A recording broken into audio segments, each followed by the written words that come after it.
I nominated Chamber Music Sedona because personally our family has benefited greatly from the scholarship program alone. They also make it so that participating in orchestras is affordable to our families, and that's been a huge benefit to us and to several others.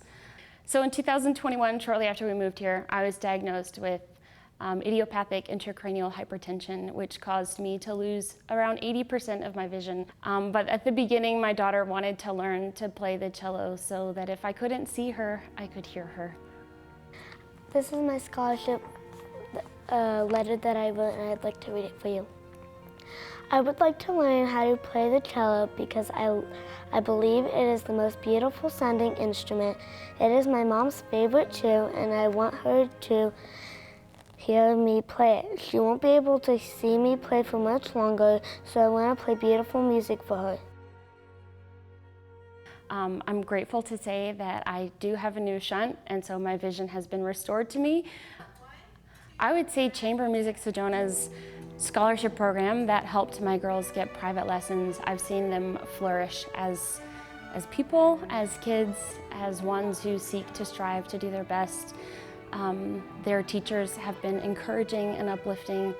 Courtney and Christina have built my kids up. They've encouraged them to play well, to do well, and they've pushed them harder. It's an organization that I stand behind all the way. Courtney and Christina have built a program that has lasted. We bring world-class musicians to Sedona, but we also feel as part of our mission statement, education, teaching the young people about music. Music is an integral part of development. We can get somewhat scientific. They've done MRIs and all that kind of stuff. Music stimulates all different parts of your brain. So teaching students, bringing music to them, getting them involved is part of a complete learning experience that the schools in Sedona are trying to instill in their students. Hi, my name is Karis Nocturborn. I am 11. I play the violin, and I have been playing for 2.5 years.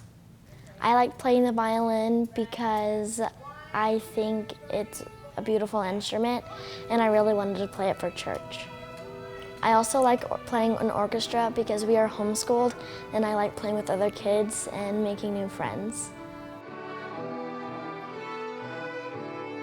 Hi, I am Courtney Yates, and I've been in Sedona since 2009. I'm a music educator and cellist, and I am the co-founder and co-conductor of the Sedona Community and Youth Orchestra. My name is Christina Beachel. I've been in Sedona for about 20 years. I'm a violinist, and I've been teaching for over 25 years now. And I taught at the Sedona Charter School, and I am the co-founder and co-director of the Sedona Community Youth Orchestra. I started playing violin when I was 5 years old, and when I was 15, I decided that I wanted to be a teacher. And I went to Berklee College of Music to get my education degree in Massachusetts. I was in Boston for about 11 years, played in some orchestras there, and then I moved out to Sedona, and I taught up in Flagstaff at Northern Arizona University and started the program here at the Sedona Charter School. I received my master's from Northern Arizona University in 2014. Well, I started piano when I was 7, and then I discovered the cello when I was 11.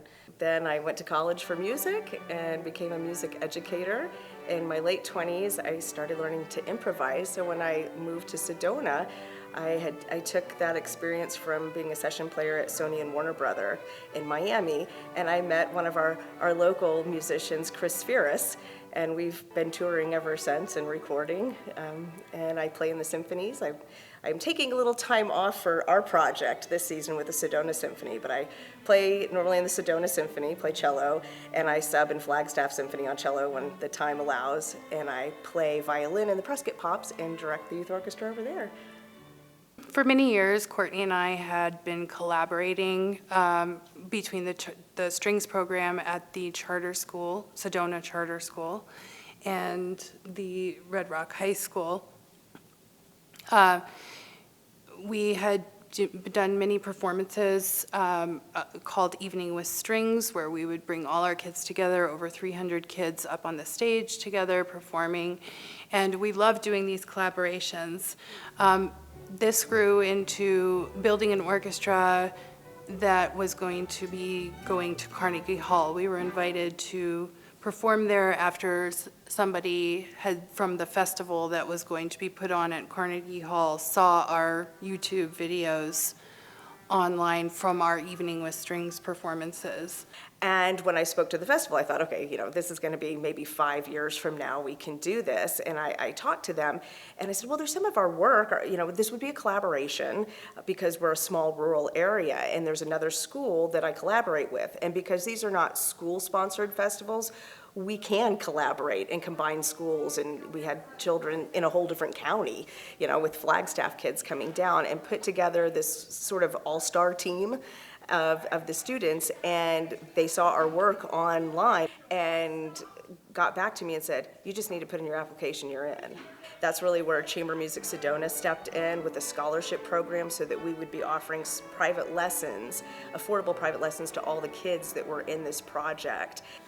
So we spent a whole year collaborating, and there were kids from my program up at Northern Arizona University, the Suzuki program up there, along with the Sedona charter kids and the high school kids, Courtney students. And we built this orchestra, and we spent a whole year practicing, preparing, working very, very hard. The kids made a lot of sacrifices to be able to do this. We raised thousands of dollars for them to travel to New York City. And then the day that we were getting on the airplane to go to New York City was when they declared the pandemic and shut everything down.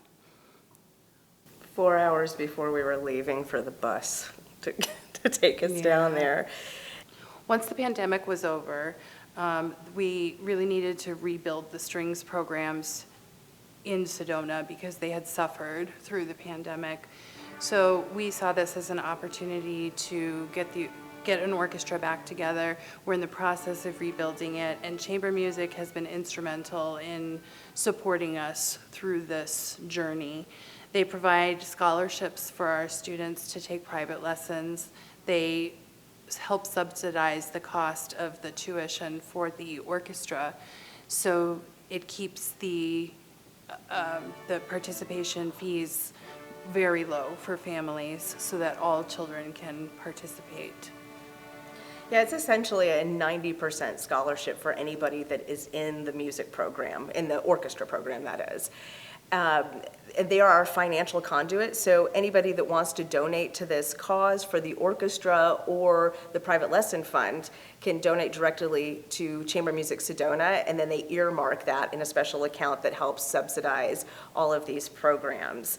So we have about 5 performances a season. In the first semester, we've just finished our first concert, which was October 12th. We played the Suzuki repertoire led by Christina at the Sedona Arts Festival. And then in December, we'll be collaborating with the Sedona Dance Academy and providing live music for their Nutcracker Ballet. And this came as about of a collaboration that Christina helped facilitate last spring, and we did some Swan Lake, and it was fun. So now we're doing the real ballet this season. We'll do another major performance in the spring at the Performing Arts Center, and we're looking to do a little more community connection. Perhaps Sedona wins. We have since left our positions at Sedona Charter School and Sedona Red Rock High School with the pandemic. Christina stuck it out for 1 year. I was gone in 2019, 2020. So the schools, to their credit, tried to keep music going through the pandemic. It's very difficult. So as Christina said, it's really dwindled. And we always wanted to get it back to where it was. It was really heartbreaking to start in this rural area from nothing. I owned 25 of the instruments the kids played on at Red Rock for the first 25 years. And then Chamber Music Sedona raised money so I could finally buy my first fleet of instruments. And then 2 years later, we were going to Carnegie Hall. So yeah, that kind of broke our heart when it didn't happen. And we would get together and, reminisce about the good old days, and it seemed impossible. And that's when John and Bryn kept taking us out to lunch and, why don't you get the band back together, and really encouraged us to start this project. And we said, but there's not any kids, we're not in the schools. We talked about it for about a year and a half, and then last year, or year and a half ago, I guess it would be now, we got it together. We still had a few of the rookie players from Carnegie were still in school. And we thought it was just going to be a cathartic, get the band back together, play a concert, and it was. And it's kept going from then on. It's now an intergenerational program. And we have 2 orchestras, a prelude orchestra and a concert orchestra. We try to keep the students kind of in the same age group. It works out well with their trajectory. But as far as the adults are concerned, they are placed in the orchestra that fits their playing level. So you'll see in the Prelude Orchestra, I have an 8-year-old and a 72-year-old are stand partners. It goes also to what arts does in the community, is that social cohesion. And it just warms my heart to see that happening, that tight-knit fabric that we are in Sedona, that weave is even tighter through music, and all walks of life getting together. When would an 8-year-old and a 65-year-old get together to have anything in common? And they did. After our first rehearsal, one of our first violinists, an adult, said, I can't be here next week and I don't want to lose a step. So Emily, who you interviewed earlier, Emily's daughter said, I can practice with you. I live in the village. And they got together the next week and they were practicing their music. And that component makes me really proud. Christina and I have high demands for what we expect of the music, but we also know that these are people that are learning music. But it's all about heart at the end of the day and connection. We have kids from all over the Verde Valley, including Cottonwood, Camp Verde, Sedona, Prescott, and then we also have a couple of kids who come from Flagstaff as well. We want to see the program grow and thrive. It would be amazing if we could actually have a symphonic orchestra someday here in Sedona for the kids and for the rest of the community. That would be the ultimate goal, but a lot has to happen for that to be a reality. Well, there's a lot that happens behind the scenes. I think the musicians think, oh, we just show up on Saturday and we rehearse and we're supposed to practice in between. For Christina and I, we were looking at the time we spent outside the admin hours, and we're still fledgling, not even talking about full symphonic. And I think it came to about 400 hours last season that combined that we put in behind the scenes with the emails and the coordinating and the sourcing music, buying music, writing grants. We were recently granted a large sum of money from NARBA, which is the Northern Arizona Regional Health and Behavior Association. And it's been really nice to be recognized for playing music, for the value that it gives to the community. So to give us a large sum of money because they see with our intergenerational programming, education, social context, all these things are coming into play, and they were really excited about it. And sort of like Carnegie, they heard about us and reached out to us and said, hey, tell us more. We've already done our research. We'd like to support you. What do you need? And that really helped us hit the ground running this season, because it's been fly by the seat of our pants sometimes. We have 4 days. Yes, we got the funding. We're going to make it. We've had the whole orchestra on standby. Yes, see you Saturday.